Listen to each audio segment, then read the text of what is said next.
আসসালামু আলাইকুম। হাতের কাজে থ্রি পিসের পেজ থেকে স্বাগতম জানাচ্ছি। আজকে কিন্তু অনেক সুন্দর ২ টা হচ্ছে গুজরাটি টু পিস দেখাবো এবং দেখেন কালার কম্বিনেশনটা কতটা সুন্দর। এটা হচ্ছে অফ হোয়াইট কালারের মধ্যে খুব সুন্দর একটি ইয়েলো কালার কম্বিনেশনে খুবই আনকমন একটা গুজরাটি টু পিস কালেকশন। আর এগুলো কিন্তু অনেক রিজনেবল প্রাইসের মধ্যে আছে। এটা হচ্ছে আরেকটা কালার কম্বিনেশন। এটা হচ্ছে ফিরোজা কালারের সাথে হোয়াইট কালারের ওড়না।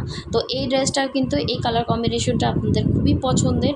আর এই ২ টার কালেকশন হচ্ছে আমাদের স্টকে আসছে, যার ভালো লাগবে নিয়ে ফেলবেন। ২ টা গুজরাটি, ২ টা সেম ডিজাইনের, জাস্ট কালার ডিফারেন্স। আর এটা হচ্ছে নীলকণ্ঠ ডিজাইনের মধ্যে খুব সুন্দর একটা টু পিস কালেকশন। এটাও কিন্তু আমাদের ২ টা কালার কম্বিনেশনে আছে। এটা হচ্ছে আপনার পার্পেলের সাথে, এটা হয়তো ভিডিওতে আপনার কালারটা ব্লু আসতেছে, বাট এটা হচ্ছে ডিপ একটা পার্পেল কালার, সাথে হচ্ছে আপনার সুন্দর একটা হোয়াইট কালারের ওড়না কালার কম্বিনেশন। খুবই আনকমন, খুবই সুন্দর এই ড্রেসটা। আর এটারই হচ্ছে আরেকটা কালার দেখেন।